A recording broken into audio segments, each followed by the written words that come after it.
The characters in Charlie and the Chocolate Factory are not children. They are living symbols of human weakness, and every punishment they receive is a precise moral verdict. What appears to be a whimsical tale of golden tickets and candy rivers is actually something far more deliberate. A carefully constructed moral system where each character embodies a specific flaw, and each consequence arrives with mathematical certainty. Nothing in Willy Wonka's factory happens by accident. Every room is a test, every temptation is a mirror, and every child who fails does so because their inner nature leaves them no other choice. The Chocolate Factory is not simply a magical place. It functions as a testing ground that reveals the true nature of everyone who enters. From the moment the golden ticket winners step through Wonka's gates, they are being measured. The entire structure of the story operates like a modern fable, ancient in its moral logic, but dressed in the language of candy and fantasy. Each character follows a fixed moral archetype, moving through the factory not as individuals making free choices, but as embodiments of particular human failings playing out their inevitable trajectories. The story's genius lies in its precision. Each character receives exactly what their nature inevitably produces. There are no accidents, no coincidences, and no unfair judgments. The factory simply allows people to be fully themselves and then shows them the natural consequences of that truth. Before examining what happens to each character, we must understand who they are in the moral architecture of this story.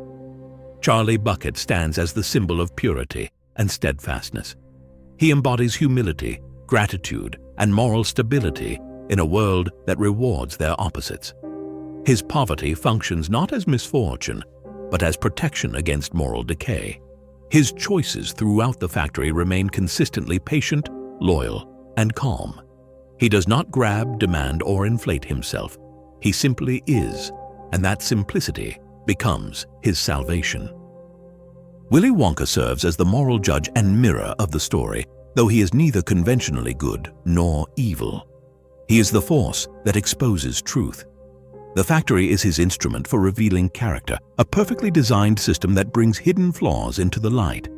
Wonka does not punish the children. He allows consequences to unfold naturally, stepping back as each child's nature plays itself out to its logical conclusion. The Oompa Loompas function like an ancient Greek chorus, providing the voice of moral interpretation.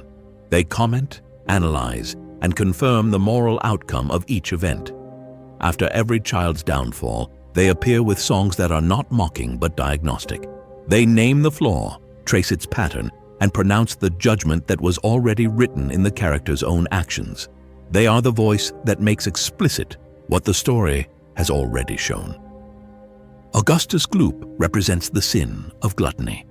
When he encounters the chocolate river, he cannot help himself. His hunger blinds him to danger, to social rules, to basic self-preservation. He falls into the river not because Wonka tricks him or because of bad luck, but because gluttony, by its nature, cannot stop consuming. The pipe that swallows him illustrates the story's moral logic with perfect clarity. Those who consume without limit are eventually consumed themselves. Veruca Salt embodies the sin of greed and entitlement, a more complex corruption than simple hunger. She represents spoiled power, possessiveness, and toxic impatience. Her entire identity is built on receiving everything instantly, and she has been trained by her parents to believe that wanting something is the same as deserving it. When she enters the nut room, she does not enter as a guest, but as an owner, someone who believes all things exist to be claimed by her. The squirrels that test the nuts operate on a simple binary, good or bad. Her fall into the trash chute completes the moral image with devastating precision. In the factory's economy of value, Veruca Salt is waste. Not because Wonka says so, but because her character produces nothing, contributes nothing, and values nothing except acquisition. The trash chute does not punish her. It simply places her where she belongs in a system that recognizes true worth. Violet Beauregard stands for the principle of self-display and ego competition. She represents the modern obsession with speed, performance, and being first. Her constant need to win overrides empathy, patience, and common sense. She does not chew gum because she enjoys it, but because she holds a world record. Her pleasure comes not from the experience, but from the superiority it grants her. When Wonka presents the experimental 3-course gum, he explicitly warns against trying it. But for Violet, the warning is irrelevant. The gum represents a shortcut to victory, and she takes it immediately without hesitation. Her transformation into a blueberry reveals a profound truth. An ego that constantly inflates itself will eventually distort itself beyond recognition. The juicing machine that squeezes her back to normal size functions as symbolic correction. The ego must be compressed back into proportion.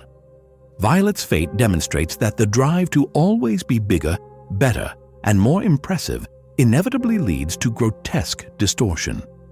Mike TV embodies the principle of mental shrinking through distraction. He symbolizes technology addiction and the escape from physical reality into mediated experience. His life revolves entirely around screens, speed, and constant stimulation. He is not present in the factory. His mind remains in the television world he has absorbed himself into. When he encounters Wonka's television apparatus that can transport chocolate through the air, he is drawn to it like a magnet. Not because he wants chocolate, but because he wants to be part of the transmission itself, to exist inside the screen world he worships. His physical shrinking is the natural conclusion of his character. A mind poured entirely into screens loses its inner size. His miniature form represents the final state of a life without focus, depth, or genuine presence. He has made himself small by refusing to inhabit his own life, and the factory simply makes that internal reality visible. The chocolate factory reveals an unavoidable truth. Character determines destiny. Not a single choice, not one moment of weakness, but the inner nature of each figure leads directly to their end. The children are not defeated by Wonka, they are defeated by themselves. The factory is a mirror that hides nothing, a perfectly calibrated system that allows each person to express their true nature and then shows them what that nature produces. The Oompa Loompas deliver the final judgment in their songs, but they are not creating these judgments, they are simply naming what has already occurred. Every flaw carries its own punishment within it. Gluttony consumes itself, entitlement discards itself, ego distorts itself, distraction diminishes itself. The factory does not impose these outcomes, it reveals them. Together, the characters form a closed moral architecture, a complete map of human failing. Excess leads to downfall. Self-display leads to distortion. Entitlement leads to exclusion. Distraction leads to diminishment. These are not arbitrary punishments assigned by an angry judge. They are the natural conclusions of particular ways of being in the world. The story remains timeless because these patterns are universal. Every generation recognizes Augustus, Veruca, Violet, and Mike because these archetypes exist in every era, wearing different clothes and speaking different languages, but following the same internal logic toward the same inevitable ends.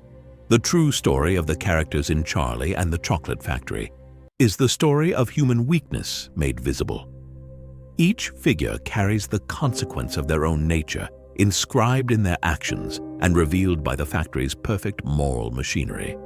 And Charlie remains standing because he alone does not inflate anything, not himself, not the world, and not his desires.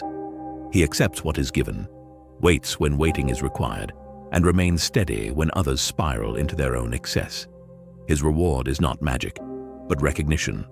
Wonka sees in him the one person whose nature will not eventually destroy what he is given. In a factory designed to expose weakness, purity is the only trait that survives unchanged. The Chocolate Factory does not create moral truth, it simply exposes it.